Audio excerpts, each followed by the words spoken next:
Bonjour bandeko nanga, bonsoir bandeko nanga, Zamga Mamlouba, non meko kende moi lombango. Vous vous souvenez, il n'y a pas longtemps, je vous avais dit que na podcast, que j'étais très inquiète na avion, entre guillemets, bando kitana ba refugees na Kigali, n'est-ce pas? Et j'ai state my concerns, que na kati avion no komuna, bato ba renseignement, ba soda ba koza na kati. Well, lelo tomoni nini? Minduki destiné na Ukraine, 20% kaka pambe comme na Ukraine, le reste eke na est ya Congo, côté ba rebels na M23 bazobunda. Totele manano sika wana. What the hell? Totele manano kaka wana. So why would autant? Parce que ça coûte beaucoup d'argent. Yako sala ba minduki et tout ça là. Why would autant ba poser acte ndenge wana? Ça c'est la première question. Tozongela yango. Deuxième. Supposons que M23 azaka yemoko solo, hein, azo bunda yemoko kaka, right? So baza familiar na equipment wanate. Boite, so somebody's gotta train them, right? So somebody wana kuuta wapi? Batona bako komwana ndenge nini? Kaka na kati avion wana ezali na soi-disant ba refugees. Tolandi, hein? Le 3. Why ce moment ici? Moi, je vais vous dire comme ça, bande konangai. Guerre oyo Kagame dans makambo esala na Est à Congo, c'est lié na makambo esala na Ukraine na Russia. Tokani? Oh yes. Tala. Tout se concentrer kaka M23 T. C'est bien, nous sommes vigilants, toza excités, mais nous savons que cette guerre est allée au-delà ya obino bozomona. Tokani, hein? Et makambo esala na Congo tokeka na logique normale. N'est-ce pas que c'est ça une des raisons pourquoi Russia a décidé d'attaquer Ukraine? Parce que autant ba décidé ki batia base militaire na kati ya Ukraine, Putin a dit wow, wait a minute. Na yebi ba joyo, c'est les États-Unis. Et puis mbalo bazo nga ba yande na simanda kunangai. Hail to the no. Alors bien que ye pa ke ya koti na Ukraine a fungol maboko po ya mbabango comme des frères, n'est-ce pas? Tant ba moni koti kuna babandi ko diabolizo aza sanguinaire. Oh envahir. Te ya ke ipe kwa accueillir bango. Po nanango bandeko nanga. Eza lokolo fandi na lopangu na yo. Ennemi na yo ozalaka très puissant. Ayana ba minduki na nyonso akendo koti na lopangu wa voisin na yo. Mais il faut zalo lokama pose à l'aise avec ça. Tolandi? Non, qu'est-ce que toi tu vas faire? Tango yo ki déjà que monguna zo na ba armement kiri destination voisin. Yo sandenin. Yo poko bimso yo po bombaki na batu bokepe pas voisin. C'est vrai le voisin ne vous a pas invité, mais écoutez, il faut pratiquer la bonne voisinage. Se rokendo po fanjona bino nyos boyamba bapaya. Boete ndeli kambu Russia asali. Ake kuna po epa yamba bato autant na ba américain tango bakoya. Siko lokola bandokyo tango ba monike Putin na comprendre biso bango babatami kaka na sima. Tozolanda babatami kaka na sima ba sodo bazo bunda na ngambo ya Ukraine, ce sont des soldats aussi américains là dedans. Tokani maintenant tozonga na makambo ya Congo.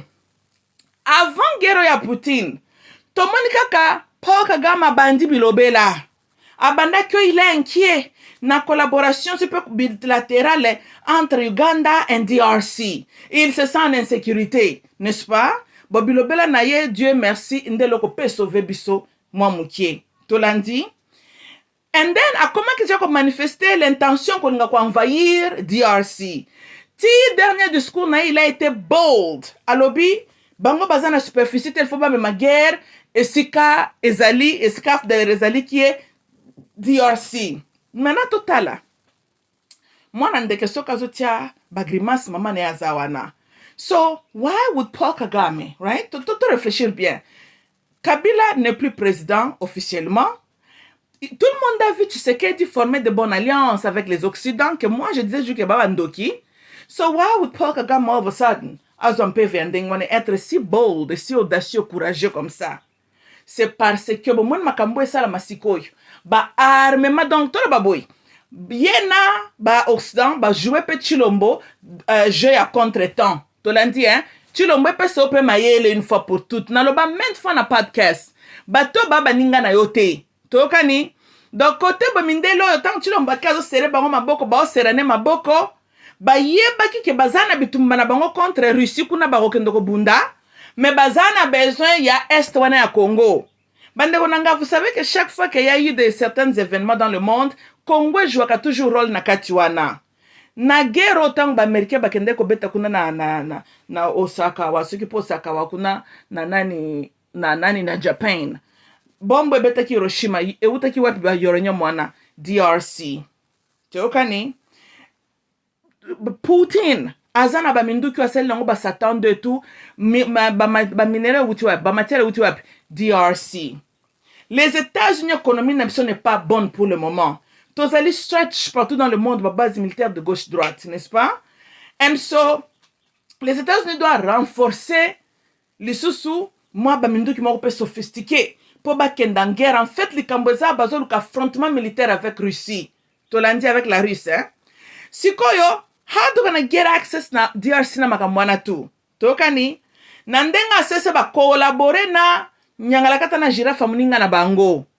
Tina ndenga bomona ki dans tant masolo zo toka bien ba préparer ba jeune na bango mbala moko makambo ya Ukraine kune toki toki oh ba réfugiés Ukrainians Kagame bimi volontaire ke akoko yamba bango na Kigali. Wait a minute, est-ce que bozo saisir nga déjà, parce qu'il y avait déjà un plan mis en marche. Tolandi, hein, que derrière le conflit wana lokuta, d'ailleurs l'Ukraine en fait a été sacrifiée pour la préparation de affrontement au bamindele ba nga basala contre Russia et China. On a sacrifié l'Ukraine. Oh yeah, les blancs sont comme ça. Et puis même la deuxième guerre mondiale, si on doit sacrifier 6 millions de nos citoyens pour atteindre notre objectif, on le fera. Bino na livre botanga ki que combien de juifs on a massacré entre guillemets 6 millions. Tu l'as dit, hein? So, Ukraine n'est qu'un autre pays de l'Europe là, ba sacrifier ango. Yo bango bakazi ba Américain baza bazoba. Ba yebaki accord ba signaki na IRSS après guerre froide, n'est-ce pas? Que ba koki ko yakotia ba base militaire na ba pays za frontalier na Russia bongote. Donc tango ba bandeki ko intoxiquer président oyo, que totia base militaire ba yebaki quelle sera la réaction ya Poutine. Ils l'ont fait exprès. Tokani, c'est parce que na we bazo mekana ba force. Batala qu'est-ce que Russia azanango? Quelle sera la réaction of China? Bazo mekate, tolandi, and so ba sacrifier ka nyangala katana azama ele mingita azam on dirait azana milium mabe a raison kanda après. Tokani, and Paul Kagame as ba utiliser que yoza mutu na biso oko aider biso pour na totia maboko na biso na Est à Congo. Si on doit balkaniser Congo, on va balkaniser le Congo. Parce que si on veut balkaniser le Congo, il faut total avec quel objectif? Pour gagner quoi? Tolandi, hein? C'est pour les intérêts yaba américains. Basala ba minduki na bango baza na accès na bloko na bango de baosala bakoza na facilité ko kenda ka Lubumbashi batoki ba uranium na bango kuna na Katanga comme il faut, ba continuer. Tokani et puis ba se positionner ba ça l'esco guerre bien contre les deux dangers, China and Russia. Tokani and Paul Kagame allait leur aider, allait aider les Américains na ko kotsa makona bango na DRC. Mais il a profité peu derrière Makambu, il y a Ukraine sous prétexte d'assistance humanitaire qui a appris à koyamba ba refugees na yepse kibino na kati avion wana. Il y aura des civils moukiers, il y aura des espions et il y aura des militaires étrangers. Tolandi, hein?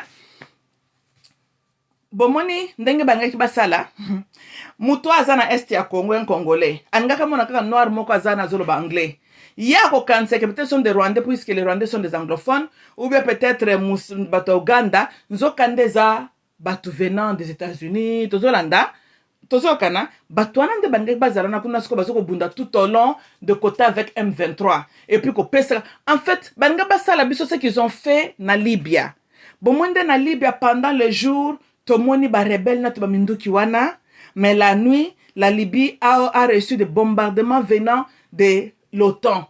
Tolandi, hein? Ndelo ko bangaki basala biso na Est ya Congo. Bangaki basala tang ba kiti wana bien na ba minduki na bango, bando tinda déjà minduki na préparation déjà te, comme ça tant bango banga ba kita, côté bona moi bozo mone tozo bunda na M23. De l'autre côté tonga tozo mama na lokito. Tolandi FARD neutraliser population ngai ko défendre ma belete mboke kei. Tolandi et puis bakoti siko Rwanda akubando contrôler kotana tout officiellement et puis bango ultimately ba tirer leur bénéfice là dedans bon monde projet na bango ezalaki on doit le dire que nzambe na biso alingi biso mingi oui yango wana bino pe tango toko libérer mboka il faut se débarrasser na ba temple ya ba nzambe étranger wana botongela bato na Kinshasa ba lodge na bino na tout il faut se débarrasser nango nzambe na biso alingi biso mingi malgré tozolanda Paul Kagame abebisi pe projet bato wana omoni bilobaloba na ye ntango ya bandeki kaka deja na battitude moko hostile contre le DRC mbala moko esali ke biso bamisusu oyo tosali bapodcast tobi mwana mobali oyo abandi balangage hostile envers DRC boye ndenge nini tozolanda attitude na ye tina ndenge ayeki koloba dernièrement avec toute fierté kakoya nde kosala guerre epai na biso eloko wana ekolamusa conscience ya bakongolais na ndenge makambo siko eke na ndenge bomoni secret ebimi ke minduki na bango ya bato ya baotan il fallait kende na Ukraine se retrouver wana donc projet oyo tobiki tolandi nalobi bien tobiki nalobi te que l'ennemi a été neutralisé non tobiki nde pour le moment tozala très très vigilant. L'homme prudent voit le mal de loin, il fuit, il se cache. Tolandi. C'est vrai, le résultat allait être le même, que le pays allait se retrouver balkanisé. Mais Banga qui va utiliser M23 pour accomplir le Kowana. Mais pas, le Congo n'allait pas se battre en fait avec M23. Le Congo allait se battre contre les membres de l'OTAN qui allaient se déguiser comme le M23. Et à la fin de cela, Banenge qui va se retirer, Batiki pour Kagama Kota. C'est comme ça que les choses allaient se passer. Tolandi, quant à Chilombo,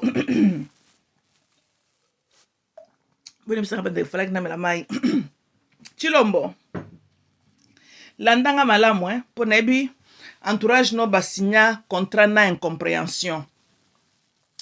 Chilombo. Soki oza mutu normal nzamba sala teyama omwende ngo kendaki ozo kendaki pa bamindele na yo bazo sekisaka yo this is the year for Kanga boy masolo tu tobeta bana mtu bangamba bonto sal jeu kaka ba camarade na yo wana mundele aza camarade na yo te masolo nyonso parce que mutu tu aza na misu maintenant comprend eloko nini sali Kagame na M23 bala mukana bampeve oyo. Ce sont tes amis. Quand nous parlons des pays des membres de l'OTAN, autant Zakabazop, na Belgique c'est quand Outakit, n'est-ce pas? Why visit a roi belge in this time? Tozolanda, Chilombo, soit aux ana katia complot ou tu n'es pas. Je veux deviner que tu n'es pas dans ce complot-là.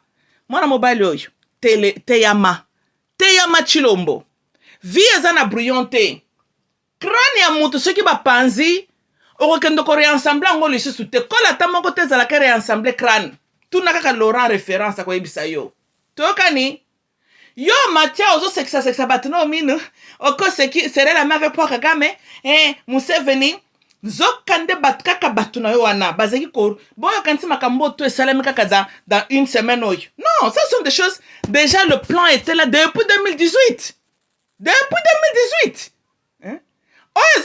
c'est maintenant que ma cambo se déroulait bakute na ba contretemps tozolanda donc tinandenga batika kiyo comme nos président oui le peuple va se calmer tout bangeki ba donc yo zalaki lokola batiki yo po baike bakosila na yo et après tout tu ne serais pas le premier fils d'un ancien politicien qu'on aurait abattu tokani siko ngotia biso wapi olingotia mboka wapi. Na ko répéter ce que j'ai toujours dit. Muto alingaka yote hier. Muto alinga tata na yote hier. Yo mwana ko kanisa te ke muto na lingi yo. Tala ndenge batu musuba kufaka liwa munoko polele. Batu musuba kufaka liwa. Yasa la Laurent kufa muno liwa misu polele pona nini. Kibuzo bana yemo konde bomisa ye. Kokotaka alliance na race ba nyoka.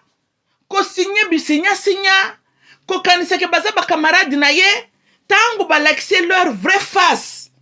Malheureusement, il était déjà si infiltré. Talandinga basali baki ko panze écran. Tozolanda Chilombo. Teyama une fois pour toutes. Teyama penza. Rwanda n'est pas un état ami au Congo. Tolandi Donc kata malobano le banyamurenge sont nos frères, kata bazaba nguna benge loko na kombo na yango. Même Bible zolo bateya mwana balakisa bana na bino vérité. Pona nini? Papesika yo kweyaki lakisa mwana na yo libulwa na sunote mwana akende kokweya place wana te. Yebisa mwana na yo tes erreurs po mwana yeba koma kobima na likambo wana. Rwanda n'est pas un état ami à l'état congolais. Has never been. Mais Rwanda, où ta histoire, a toujours été une terre que les Occidentaux ont utilisée pour déstabiliser le Congo, où t'es époque ya Zaïre. Oui. Tant que la Kabissi Ngulu pas réfugié en 1959. N'est-ce pas que c'est là où nous retrouvons maintenant avec cette affaire de Banyamulenge? Voilà. Donc, on a toujours utilisé Rwanda pour déstabiliser DRC. Tout ça, so il est temps. DRC est interprété Rwanda comme un État ennemi aux intérêts et la sécurité nationale de la RDC. Et puis, il y a une mentalité qui il y a une famille qui a un frère rebelle. Il y a un manquement bandeko. Il y a un bandeko. Si vous avez posé bandeko, biso tozo super babina biso tozo super quoi 92 millions. Et quoi qui kate yo lingi bandeko ngo baza combien? Hein? Osaka bandeko li kambunini ya bututo na moi. Quel rapport y a-t-il entre le soleil et la nuit? Biso na Rwanda, toute l'histoire na biso. Comment est-ce que ONU va utiliser toujours Rwanda pour na sala basal jeu contre les intérêts à DRC? Et banda depuis avant nos indépendances. Na tina époque à Mobutu, they always play that dirty game, toujours avec le même peuple là. Il est temps total à Rwanda pour ce qu'ils sont. Total à les écrits sur le mur. Rwanda n'a jamais été un état ami na Congo. Un Rwandais n'est pas mon frère, ni na Moi, ni na Butu, never.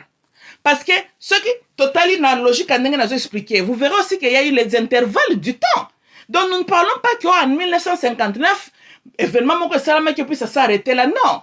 Beaucoup de que years go by. Bana babotami, bakoli, babosani événement wana.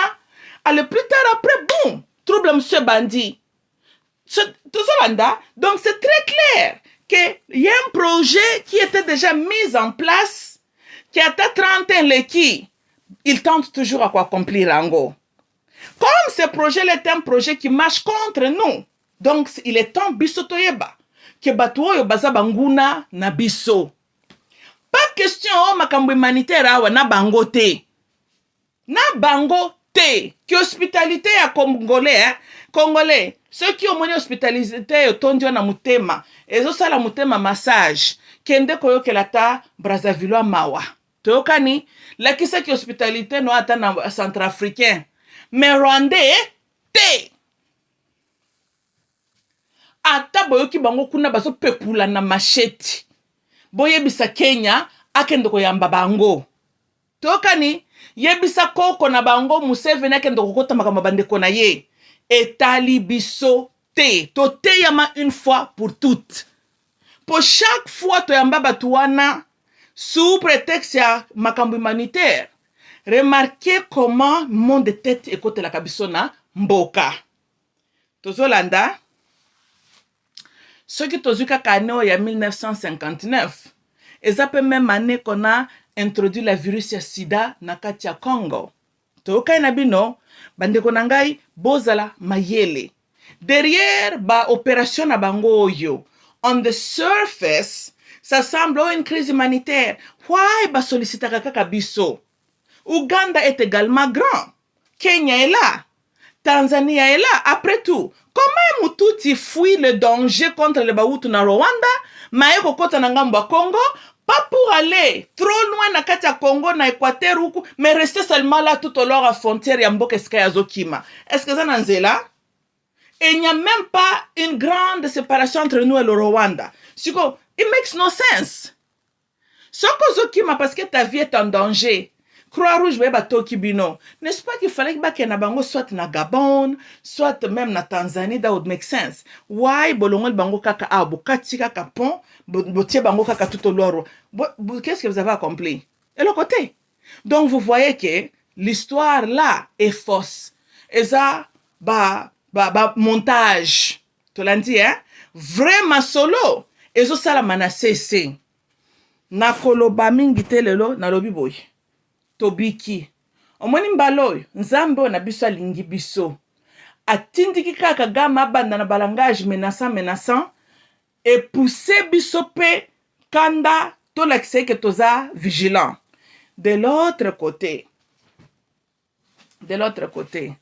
toza na point moko, service de renseignement congolais. Bozala donc liswe kenge. D'ailleurs, bo mi délivrer na milimu ya bagolgota. Bozala siko na milimu ata ba Joshua. Tokani, pona ina lobi boy. Bande on appelle ça une analogie. Boye bisoki obeli. Bon, nous autres, naturellement, ça un anticorps, n'est-ce pas? Pour nous protéger biso contre ba corps étranger. Supposons corps étranger quotidien, nous autres, nos virus, ya grippe, whatever. Nous autres, on a bundi moite, docteur appelle antibiotique, right? A epsio comme on pendant 7 jours à 10 jours, 2 fois par jour ou 3 fois par jour, whatever. Normalement, après 48 heures, 72 heures, tant qui se circule dans nous autres, comment on a bien? Mais docteur Balobakanin, ko kata cure te. Pona une balobi no boy. Parce que tu ne veux pas que ce corps-là étranger et s'adapter na antibiotique ba komelio. Parce que sans l'antibiotique, ton corps n'était même pas mesure. Il y a un moment qu'on lutter contre le koana. Il y a un moment que consulter docteur, n'est-ce pas? Qu'est-ce que tu as quitté? Si tu as pression loko ede yo, tant yo kati cure, corps étranger s'adapter na cure wana, right? Next time, tant okobela plus fort qu'avant. Yango bomona ka mutsoka kati cure, asali rechute, etaka plus makasi qu'avant kebite comme mena liwa. Boete, kozaka na 2 points ceux qui mutabeli oyo koko boma moto. Tango kati cure na période de convalescence. Tozolanda, malade tour à liboso de soi-même, osa plus na chance kuti yakobika. Mais ce ko kati cure parce que kanisi que maintenant tu es bien. Yo moko uti komi ozo tumbola dje libulu na yo, n'est-ce pas? Mais à toi c'est cure. Il faut toujours cause la prudent, ça prend un peu le temps. Total ce que se passe avec Rwanda.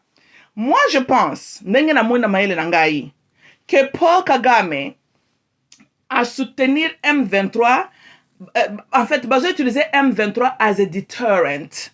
Tokani, eza lokola ba éclaireur, balingi batala, eza ko ba tester FARDC sous rulership ya Chilombo. Tolandi, hein? How bako réagir. So, je pense que bazali plus qu'analyser FARDC, leur position, leur capacité militaire, patati patata, et kotala bien sûr aussi l'attitude de la population. Toyokani, they analyzing that. Tolandi, mais likambu ya Kagame n'est même pas M23. M23 na uti kolo babazaka lokwa ba pion qu'on est en train d'utiliser. Vraie guerre, ezali ce qui était sur la table. Que tango minduki wana ndenge zo kitawane ngake koma. Ba kitisi sous prétexte ba avions na ba refugees batu ya bitumba. Then Rwanda allait déclarer la guerre officiellement. Ils allaient utiliser bon mambo sala masikoyo pour justifier qu'on doit aller en guerre parce que le Congo nous a attaqués. Tolandi, hein? Et maintenant, quelques sabiso dans leur plan original. Que le Rwanda maintenant allait se battre avec le Congo une guerre qui n'est pas juste. Parce que FARDC n'allait pas avoir l'accès à un genre d'armement, Rwanda va obtenir. Tolandi, hein? Et ce Rwanda allait obtenir assistance. Il y a des armes sophistiquées plus batupeli suabitumba. Son armée naye kaka barandem to banga bundate. Les étrangers allaient aussi se battre là. Après tout baza ba champion, il y a camouflage na ba infiltration. Tokani. Maintenant, quelque part ils sont exposés, right? Mais bisoto la lisami souté. To c'est non, parce que bon moi ni peut Poutine tout d'un coup a commis qu'on s'est intéressé à consulter gouvernement ya Congo. Posez-vous la question. Yazo bunda makambo na kuna what the hell? A s'intéresser na makambo Congo for. Eza ona utiko ebisabino awa. Tolandi, hein?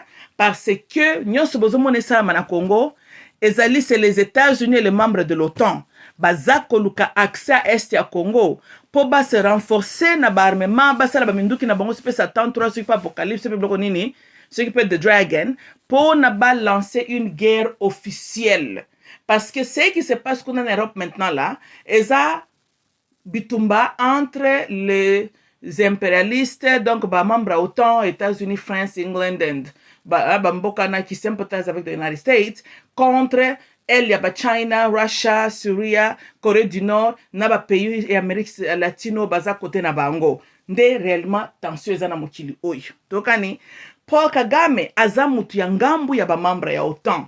Bango nde mutu kutu ba komisa yepe président. Tokani so Chilombo, j'espère côté yami. J'espère côté yami. Kaka batoyo bateki Paul Kagame. Ensemble, ils ont éliminé Mobutu. Ils ont éliminé Laurent. Je ne sais pas for the life of me. Pourquoi toi, tu as cru qu'avec toi, Bangaki, au moins, quand un leader aime s'entourer avec les gens qui lui flattent. Bon, moi, bien abattu parlement de Bobo, so rendre Chilombo un mauvais service. N'a pas li kambo maintes fois. Bon, quoi, bon, misa mwana mobali oyo lokola li seki. Bato baseki kaka Chilombo songi si relation avec Israël.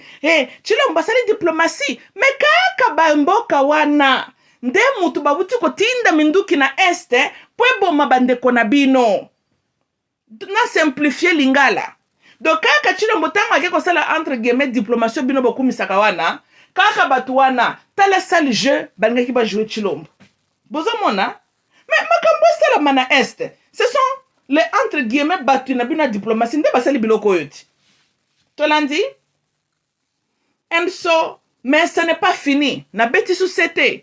Ce n'est pas fini. Parce que, en fait, tozana tamoko, tobabwe, makambo ezalinde stalled. Tolandi, hein? Et lorsque ce qui est stalled, ce n'est pas annulé. Badlembisi kakande mwa mukie.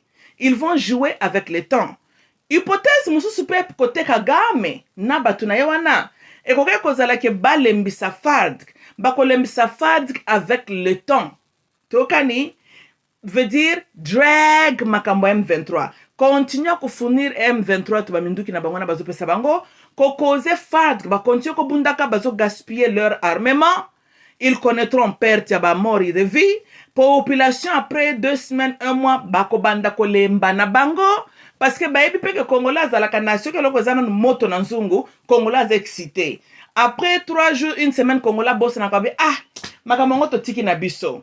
Tozolanda et Bobo Sanate, nous avons en face un ennemi qui nous connaît aussi. Et ça, le col, on a une analogie, bactéria, oyo, et s'adapter à antibiotique na yo. Mais parce qu'on kataki cure. Tokani, so, on miti en danger. On neutraliser le danger, mais yo moko siko miti ke mbala oyo soko sali rechute. Et qu'on sera plus pire qu'avant. Parce qu'il faut pas passer sur antibiotique plus fort que le bosso. Parce que adaptation na ba bactérie bosso salami. Tolandi, kaka ndenge tozo bundawana. Ba Rwandais bazoko analyser na ba membre autant Monusco ndoki bazoko étudier biso très très bien. Bazoko yeba style na biso détermination biso mentale, ce que nous avons, ce que nous n'avons pas. So in a way ezaliko help bango bazoko gather tout ça là. Tolandi, en attendant, la bongo, batouana bazoko kitaka na avion, hein, eza ba militaire, na ba mercenaire. Butu bazoko aider bango déjà. Bazoko entraîner, bako entraîner, bazoko bongamaka déjà. Tokani, na moi bozomona M23. So ça, c'est ce qui est en train de se passer. So Paul Kagame, in a way, azali ko drain biso. Azotika biso to dépenser toutes nos ressources. Tango bako se sentir que maintenant basé un peu fatigué, bam, toujours canabino. Donc service n'a pas renseignement. Probino apparemment bo se renseigner kaka quand il s'agit d'un Congolais. Ne tu bokendo ko c'est la kabeya nani François Beya Makambu, right? Na lo bien, toke na analogie ka batona batele makana sans été. Balobi na biso tango Chilombo ke na sommet d'Afrique babengi ye. Oh, président, Zongambangu Namboka na problème. Let me stop right there. So, aujourd'hui, en 2022, Masoroto Betawa, le même membre autant, batindi minduki na est pour nous faire du mal, mais le même système là a sauvé le régime ya Chilombo. Est-ce que ça là? Le même régime là n'a pas aimé son père Azala comme président because he wasn't really satisfying them. So, on doit se poser la question. Et là, qu'on ne sali balinga Chilombo. Et là, qu'on ne goki ko sala ba épargner via Chilombo. You see what I'm saying? Pourtant, bino bolobi que François Bey a collaboré avec Kabila. Kabila azali nani mutu ya Kagame. So why est-ce que c'est à leur intérêt ba épargner via Chilombo? Non. François Bey est un Kassayen. C'est un Congolais. Boete, bangaki ba bakake bongaki bogangi, mais bongaki toujours beau tolérer ye aussi longtemps que ce n'est pas Kabila la tête. Tolandi, hein? Donc, hypothèse wana nyonso, to tiango à côté. Aner, bango moko bayebi pourquoi balatisi François Beya beurre. Mais c'est triste, ceux qui bossent à la makampo na créer ba distraction. Déjà, là, oyo bazo sala makampo na ko distraire peuple. Oyo pas zo monter ba jeune politique, mais à la fin de compte, bozali ko rendre Chilombo service te. Chilombo, Mamoulou bayebi sur la réalité des choses. Le même pays là de l'OTAN avait rejeté ton père. Teokani, Chilombo. Yo nage comme elek na ngona kibokonzi, il y a déjà un caractère établi en toi. Yo moko lobaki ton père t'a beaucoup appris. Mindelo kanti baebi angote, of course they do. So why bakozala na yo de confiance, mais ils n'ont pas pu faire confiance à ton papa. Ils ont préféré de nous imposer un étranger au pouvoir, plus de 18 ans, bakongole bakoufi, bakotiti na kasai. Et si kayo uti, basali ba désordre. Et na 2018, balobi yo mwana, comme président beko sérieux loboko. Ça s'appelle baiser ya Judas. Tokane Chilombo. Teyama. Oyo zo salama na est ya Congo. Soki teyi yote, ke ba camarade na obisika yo kendaki, croyant que ba camarade no ba partenaire. Au moins makambasali, voici l'amour qu'ils t'ont montré. Parce que ce qu'ils sont en train de faire à l'Est de Congo, en fait, c'est de déstabiliser le pays. Comment est-ce que Yoko travailler, ce qui kuna maintenant, tu dois fournir toutes tes énergies, toutes les ressources pour nous sauver Mboka. Au moins, il y a un yo. Mais côté boye, batinde le roi Philippe a créé distraction. Côté boye, soko aux États-Unis, bayambio bien, okangi photo na Joe Biden, seki. Mais comment batouana balingi yo? Balingi peuple congolais, mais bazo créer scénario. Oyo ke kotel sous Congo kaka n'a pas problème. Où est cet amour-là? La réponse est claire. Batikali kolinga bisote. Yo pe Chilombo, batikala pe kolinga yote. Leopard abota kame mete. Leopard abota kobe leopard. Ton père était un mouluba. Ton père était catégorie mutiaba non, et puis t'as l'intérêt en mboka. Chilombo, batwana bazana confiance na yote. Po bayebi ke olingo lingate. La nature de ton père est quelque part en toi. Et cette nature-là ne leur arrangeait pas. Mais Chilombo na beti sete. Soko sali kibuzo ba waloko la mwana ameme. Bako salo anyo imole. Banan basalo anyo imole. Kaka bakamaradi na yowana. Oui. So il faut pona. Ngai na komona boy. Po, Thomas Feto Kita. Le Congo, toutes ces années que le Congo a entretenu de bonnes relations avec ces pays-là d'Occident, Congo n'a pas en profité. Russia, ceux qui va extend leurs mains vers nous, we are better off que soutenir Russia. Toyokani, il est temps de se détacher aussi na ba occidentaux après tout. Toko continuera kotika kabongo ba utiliser kabisote pour leurs intérêts. Ba utiliser kabiso ba toki ba ko sexa président po bazozo intérêt na bango kaka bango lobby ba ko baluka ba diaboliser yo ba kotisi ba maladi ba rébellion na mboka na yo. No. Tozolanda. So il est temps de se débarrasser pe kaka na batuana. Yo ko sauver États-Unis parce que en fait quand tu dis, oh, le Congo va jouer un rôle, ce qui n'a l'andi bien Chilombo, c'est le Congo qui n'a pas politique, c'est le bon de la impérialiste. Yo, qui est sabango que, tu t'es présenté comme qui écoutez, vous avez besoin de Congo pour vous continuer à la grande puissance. Ça, c'est vrai, oui. But, il faut bien parler. Quand tu dis vous avez besoin de Congo, ces gens ont besoin de Congo à tant que l'endroit, non pas l'homme congolais. Ils n'ont pas besoin de l'homme congolais. Ils veulent se débarrasser de l'homme congolais. Mais ils aiment et ils ont besoin de la terre congolaise. D'autant que yo zolo ba bongo, bango bazoyo ka bazoko tala yo l'homme congolais, ils ne voient pas qu'est-ce que toi tu vaux quoi donc yo ko la bango nini. Et ceux qui sur le plan technologique, bazana batu batanga tanga ba technology, they can do the job. Ceux qui ont negotiation, bazana batu baebi ko négocier plus mieux que toi. Tozolanda.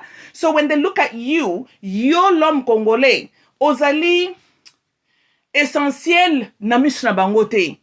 Kaka yo te chilombo, nous tous celui qui... Donc, quand je dis l'homme congolais, je parle de l'homme en tant qu'être humain congolais. Toza essentiel pour na bango te. Parce que they have manpower. Ya kosala ces travaux-là pour eux. Bango bazande na besoin ya accès ya material. Tokani? And so, il faut bien muta komela kwa discours wana ya buzoba, ou kendutanga na ONU. Oui, mazo komango bien te. Oui, na uti ko bake na guerre ya Hiroshima, Hiroshima mesala ki bombe wana utaki na Congo. That's true. Que Congo joue toujours un rôle important.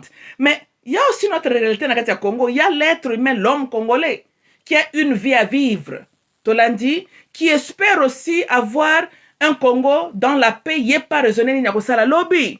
Et ici, nous sommes en train de lutter pour l'être humain congolais.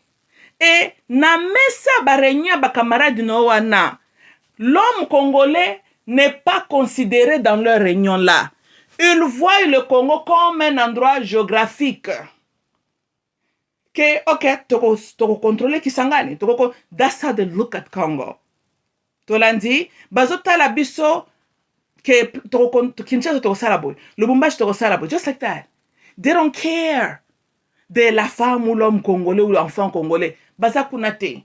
Ce qu'il faut pas éliminer biso pour atteindre leur objectif, ils ne vont pas hésiter de le faire. S'il faut même balongolana yo pour ne pas atteindre leur objectif, l'histoire nous montre qu'ils n'ont jamais hésité de faire ça. Nous parlons d'une race qui était prête à sacrifier 6 millions de ses citoyens pour atteindre son objectif. Alors, éliminer un seul homme ou 1 million de Congolais, ça leur dit quoi? Tokani, ça c'est la réalité des choses. Tolanda. And so comme, vous savez, bon, non, mais la moi, bandeko boko partager podcast oyo bino bozaka bolo kwa na ebeta masolo ya zangati na te batu bakolandanga batu ya mayele mingi ça leur intéresse pas pour eza au-delà mais bo partager kaka côté moko na koki ko pesa Laurent moi félicitations mokie il avait compris ça tango comme président et abandi ko se brancher vers à collaborer na Corée du Nord, Cuba, Russia, il a compris que ces gens ici, bien que Baaki n'ait pas pouvoir, Bazaki n'a souci, il y a pas Congolais. On lui a seulement utilisé. Tango à comprendre, ma comme dengue le kana, bato yo Bazaki n'a posa ya terre congolaise, non pas le peuple congolais.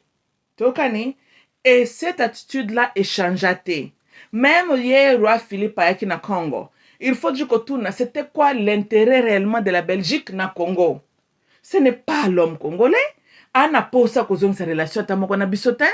Son père a eu le temps, il ne l'a pas fait. Son arrière-grand-parent a traité les Congolais comme des objets. Ye moko roi oy. Depuis a comme roi, a s'intéresser na mamure kanaka Congo? Non. So why now? Chilombo. Ne te laisse pas être utilisé le kola mwana mukie moko boy. Batwana bazo salo le kola mwana mukie en fait. Baseki siyo. Mais il s'en fout de toi et de nous tous ici. Tokani, hein? La flatterie, yaba belge, ezali à cause ya po ba monaki sentiment anti-occident et koma ki kokola na kati ya ba congolais. Comme c'est aussi le cas na majorité aussi à ba Afrique ba komo fungola miso. And so batali qu'est-ce qu'on doit faire? Batindi mutu na bango mwana tinda na bango liboso ke yo kende na nukuna total ndenge bakoyamba yo batwana bazawa mentalement. Tokani, that's what's happening. So Chilombo, teyama une fois pour toutes. Kokanisate kata M23 Bon, neutraliser le danger n'est pas éliminé. Tolandi, hein? Makambo esalama na Est ya Congo eza deterrent. Likambo ezawa, les États-Unis bazoka comment se positionner pour lancer une guerre officielle contre la Russie. Bazana besoin ya mabele wana. Tokani, so yoko sauver bangote. Parce que ici tu dois choisir. Soko sauver les États-Unis, tu as sacrifié ton peuple. Tokani, parce que après leur guerre là, bako pesa kama belona toujours na Congolais te. Paul Kagame aza mutu na bango. Batuti est une ethnie préférée des Blancs que l'ethnie Bantou. Ça, c'est aussi la réalité des choses.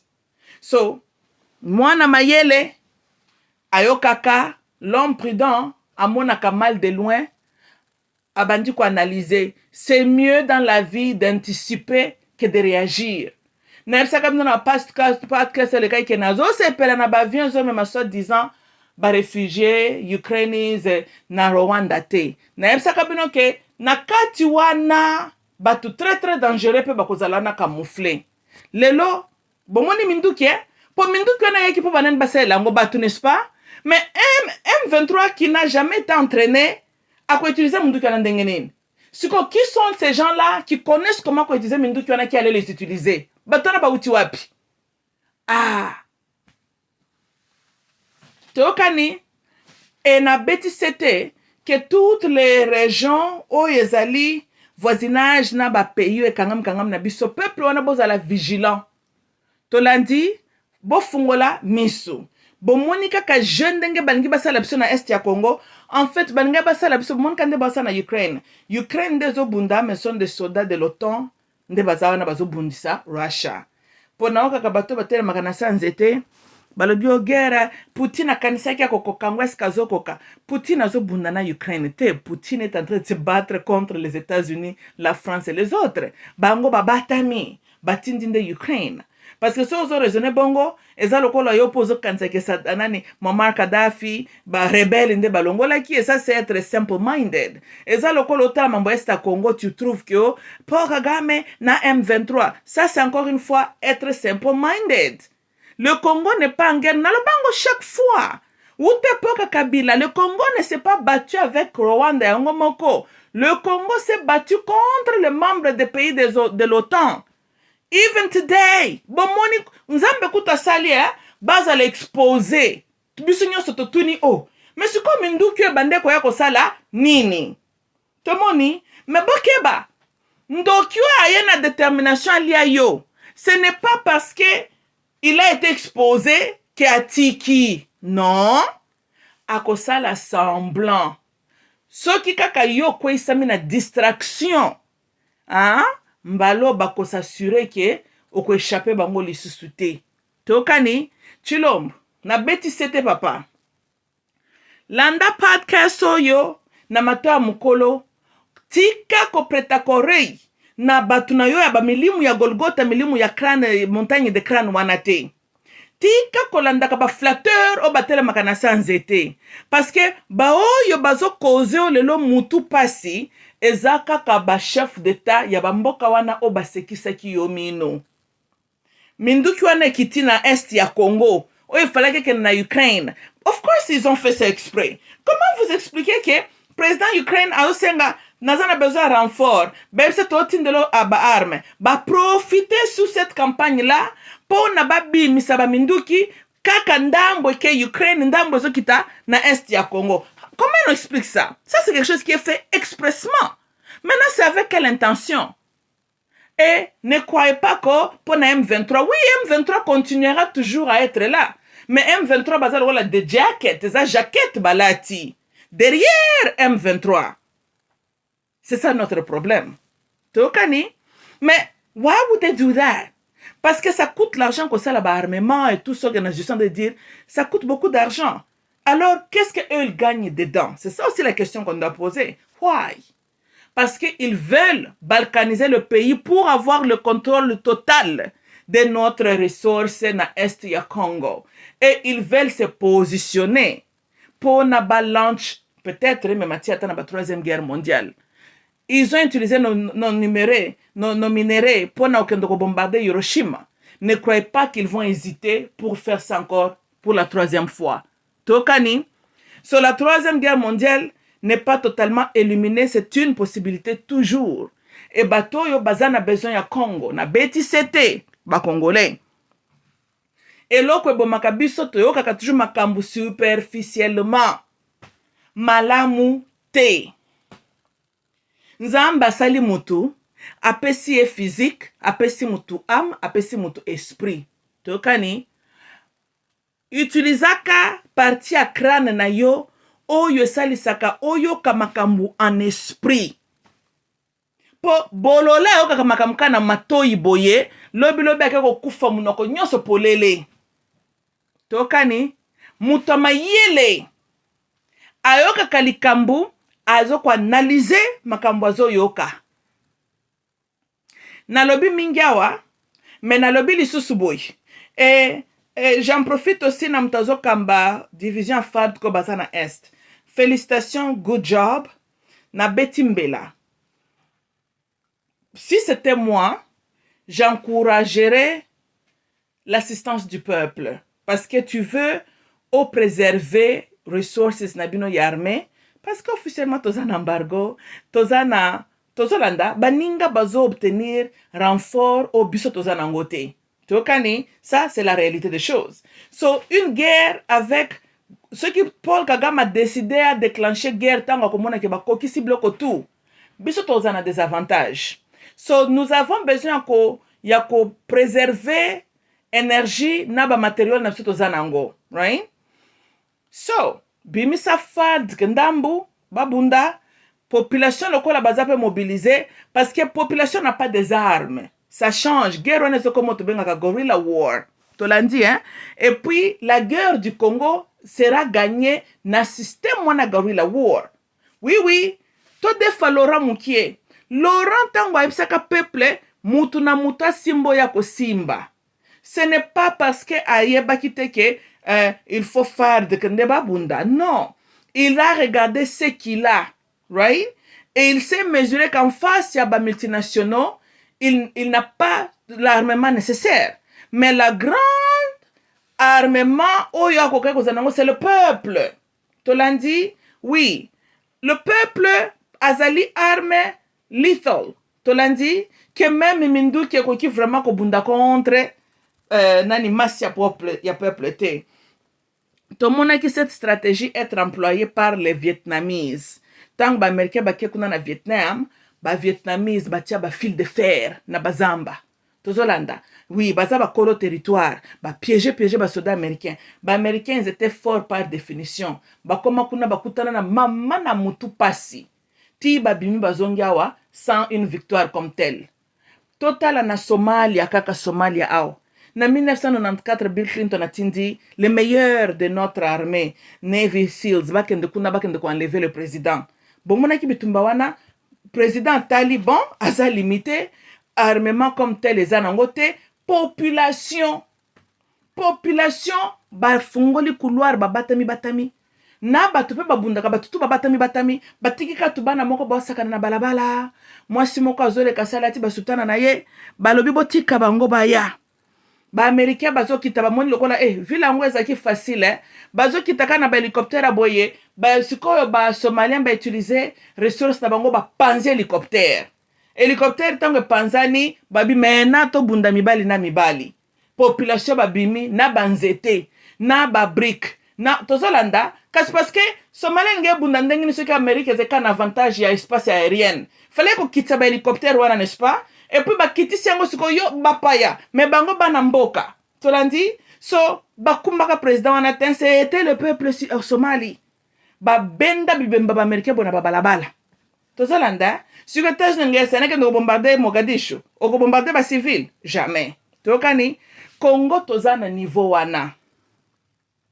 So je ne suis pas d'accord na certaines qui ne faut qu'un se focalise tozana ba armement. Écoutez, le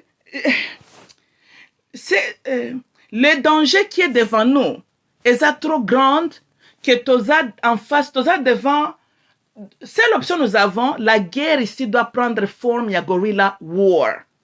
Tokani, boya na ba argumente ko bazui ba shege balati bango ba sokoto. Shege est un Congolais. Tolandi, aussi longtemps qu'un Congo, parce qu'en minute, on a besoin de tous les volontaires. Quand le pays est menacé, quand le pays est en danger, ce n'est pas le moment que bandakota l'oteyo za moi soko simba mundu kite. Oteyo, non.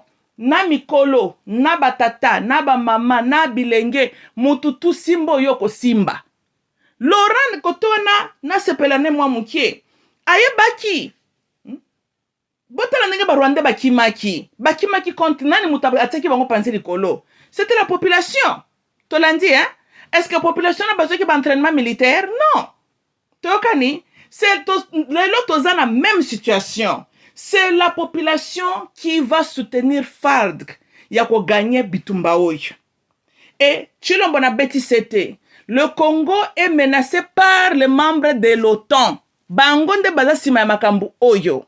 C'est vrai, nous n'avons pas assez d'armement pour ça l'affrontement, mais nous avons une arme très très lourde. C'est la population. Et na bino bana mboka, na epsi bino lisusu.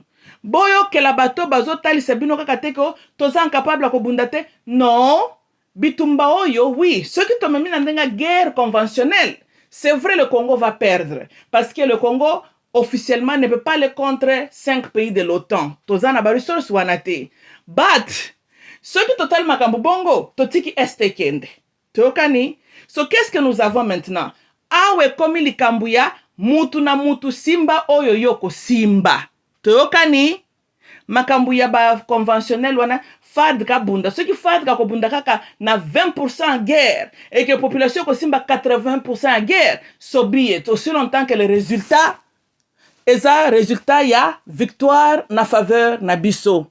Tolandi, tokoza la peuple à liboso te ba utiliser tactique wana.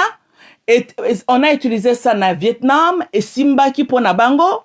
Les Somalis ont utilisé cela et Simbaki pour na bango. Nous pouvons aussi appliquer cela parce que c'est ça la réalité qui est devant nous. Tokani.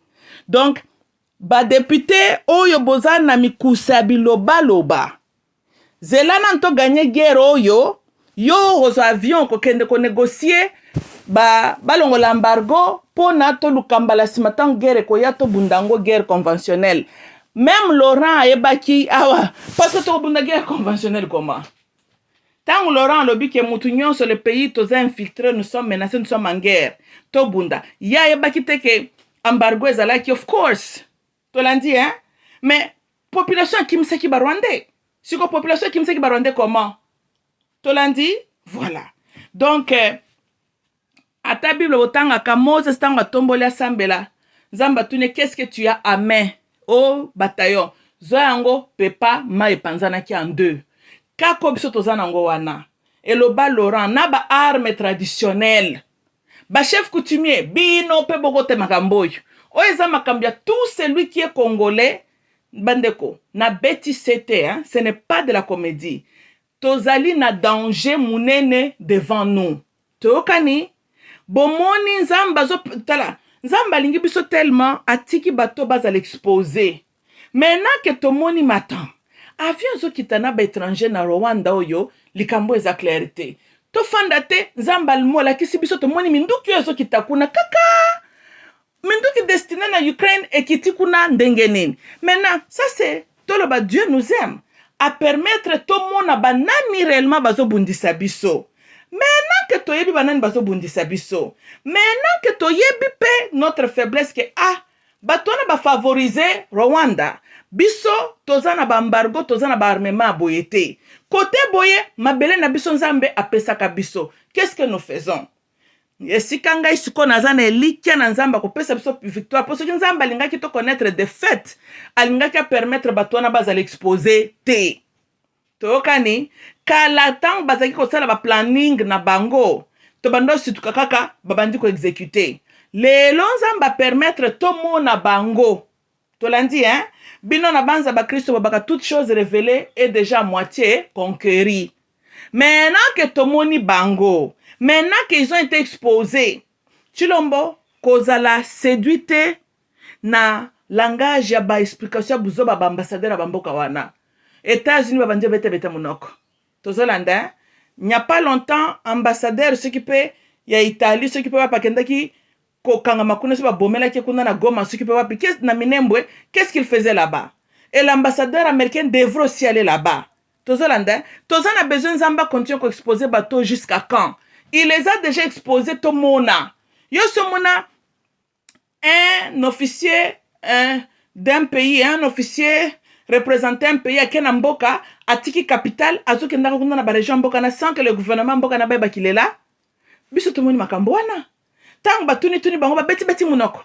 Oh non, le rendez-vous était annulé. Oh babanje beta munoko. Bozo mon bandoki. Tozolanda, encore une fois, Nzamba lingi biso. Le fait qu'a exposé bango, tomoni ba jeune bango ba salaka. Chilombo teyama na utikoloba batuana balingaki papa na yo te. Balingaki papa na azo kibokonzi te. Ezaka papa na yo te biso nyonso ba Congolais. Biso nyonso tozao ras bantu ndenge babengaka. Mundela lingaka biso te. Batuana bazana posa na biso te. Bango bali bazo kwa mviye mboka na biso. Soki moyeza ba éliminer biso ils le feront. Tolandi hein? Ezande nzambo amawalingi biso. Nde mutazo batela kabo moina biso. Metoko telema toko bunda Chilombo. Maintenant, cause avec les Américains n'a ton d'un homme maintenant qui est aussi en colère. Tokani, mais bah jouer yo sale jeu. Bah toi bah rouler yo. Hein? Ça c'est quoi c'est maintenant? Minto qui aussi quoi yo se retrouver na Est na Congo. What happened here? Yo ko bateke ba bossa na ki destination. Il y a une distance entre Sika Est à Congo et na Ukraine. Hein? Tango zo so na ba français na ba belge na ba américain. Tout nanan bango. Que j'ai cru qu'on avait de bonnes relations. Ça, c'est maintenant quoi ça? Et c'est là honnête que le Congo est très inquiet. Na participation. Il y a États-Unis, na makambo salama na Est ya Congo. Hein? Mais en attendant, Chilombo, kangama na Russia. Oui. Écoute, ceux qui Russia ont forcé sur na armement, hey, ça nous arrange. Et au peuple congolais, bitumba oyo, bote angote ko fad kaka. Non. As of today, FARC ne peut pas gagner une guerre conventionnelle contre l'OTAN. Nathalie Sibinoke, bo klongo la makanisio FARC ba M23. Non. Pour M23, bazo recevoir nani renfort ya baminduki venant des États-Unis. Tolandi, hein? So c'est les États-Unis en train de combattre le Congo. Tokani, voilà. Donc bako tinda baminduki moko FARC bako sa nango fasté. Tolandi, so guerre yo commandant ya FARC kuna na Est. C'est ça la stratégie. Tokani, guerre yo il faut changer forme de stratégie. Guerre il faut commander ngi balbaka sérieusement, la guerre sera longue et populaire. Guerre ezaka longue et populaire, ezaka toujours guerre guerrilla war. Parce que guerre conventionnelle cannot be longue et populaire. Parce que vous allez épuiser toutes vos ressources. N'est-ce pas? Cette guerre ezaka longue et populaire, ezaka quand la population est engagée dans la guerre. Pour la population n'est pas na contrainte ya ba règlement de la guerre. Tokani, voilà. Yoza lié na ba rules ya ba guerre. Population biblo kwa na te population okangane Rwanda tumbiye. Yoso okangi Rwanda, il faut négocier, bakolo ba libérer patati parce que bozana ba mbeko na mino Hollanda. Tolandi, mais de l'autre côté regardez c'est les gens qui sont en train de nous combattre. Eza batu ba hypocrite. Les États-Unis ont joué une sale jeu encore contre le Congo. Et bah joué quand même jeu, ils ont manipulé Mobutu. Bah fenteye Mobutu a s'aligné na bango. Ta la fin de compte. Bango l'issue ba jouer rôle mouné na ko déstabiliser mboka wana. Il est temps Congo et reconnaître Banguna na ye. Chilombo na beti sous c'était. Le Congo doit adopter maintenant une position qui montre na ba membre wana ya OTAN que tozali sous na bango confiance te. Et na beti c'était Chilombo. Ceux qui ont aidé les États-Unis et s'en sortir na makambo et salama na Russia, tu seras maudit. Parce qu'on yebi bien que ceux qui ont sauvé bango, ont sacrifié mboka. parce que ata lelo yo moni yango te dès que bakomi bien assis bakobalukela yo et puis bakokontinue batrouble na este kokontinue koboma bakongolais tolandi hein Mobutu asovaka mpe bango période na bango baguerre froide bapesi bafutie na monnaie de singe toyokani yo oza na mpo sauvaka États-Unis te le Congo n'est pas là mpona kosauvaka États-Unis. Congo doit d'abord sauver Congo et puis toko sauver les autres pays africains. Tolandi, l'homme blanc devait être la dernière personne na liste ya bato tolingaka to sauver. Bakozala primordial te. Tokani. Et nazolo bano chilombo, positionne-toi na Russia et la population doit être derrière toi. Population faut pas seule manière de gagner les cambo ezali na through guerrilla war. Et simbaki na Somalia, ba Américain ba bimaki na maboko pamba, na Sony, humilié, na Vietnam et simbaki et ko simba na Congo nous sommes nombreux, Congo ezali vaste, na ba pygmée bakota bitumba oyo. Oui oui. Hey, tika, oba viva ba, oba Américain ba vivaki na Vietnam ya mukie. Hein, ba fil de fer na ba telaki bango na bazamba neza mukie. Ba pygmée bosala musala.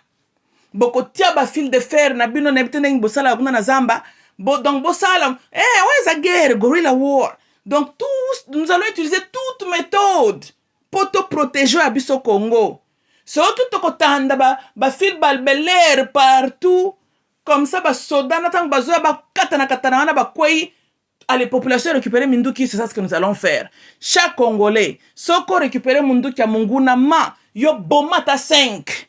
Tokani kandenge wana botete ba piège tang baye ba kwei wana ozu Munduki otandi 5 ka bongo bakolapa ata tokokendela makambo 6 mois bakolemba bakobima tozolanda et puis bakobima na ndenga soni tokani oui ba Vietnamais ba memaka bango ndenga wana guerre umelaki ba Américain babimaki kuna tolanda ceux qui pensent ba moni ba piège po bazamba wana biso bango bakoyeba yango te tolandi hein ba chef coutumier ba pygmée ba yebi terrain tolandi donc na beti c'était na ba chef coutumier na ba pygmée na biso tout méthode vous allez employer pour ezala ba piège pour na banguna na biso bo employer yango tokani soki boko kotsa milimu na balion babimela bango so be it soki boko bimisa babeye bino bana mboka soki okobima na banzete tout boka kama loba Laurent alobaki Chilombo awa tu n'as plus intérêt ya kobanga mindele basali o sale jeu. Je pense que là où tu es sokoza normal sokoza penza na souci mboka je suis sûr que tu es furieux. I would be ceux qui soit disant ba master nanga basalinga sal jaboye ngana tempérament nanga balingaki ba yoka déjà maman na discours le jour suivant. Oui dès que kaka ba sangwe bimi Minduki eza na est à Congo bango nde batindi ban kaka wana ngana ambassadeur États-Unis quitte les Zaïre tout de suite alongwa Mobutu kotona pas alaka moi bien c'est benganaka ba bouche 24 heures ba quitter le Zaïre. I would have done the same thing Chilombo. Il fallait profiter na likamboyo et ça va quitter le territoire. Oui. Tozalanda ba quitter. Non, ils ne sont pas nos amis. Comment yo ki otambolo seki na bango bomeli bolie et puis tala makambasali biso kuna na est. Non. You know? Ça c'est non. Baza ba camarade na yote puis baza ba camarade ya peuple congolais. L'ambassadeur des États-Unis doit quitter. L'ambassadeur de la France. Donc tous les pays membres autant. L'ambassadeur na bango bazonga. Tokotala ma relation après. C'est par là que tu devrais commencer. Tu devrais vraiment croire un discours moko kafu. Yakola qui s'appelle ouvertement que le Congo regrette qu'on retrouve les armes que l'OTAN avait préparées pour qu'il y ait en Ukraine et se retrouver na Congo là où il y a la guerre avec la M23.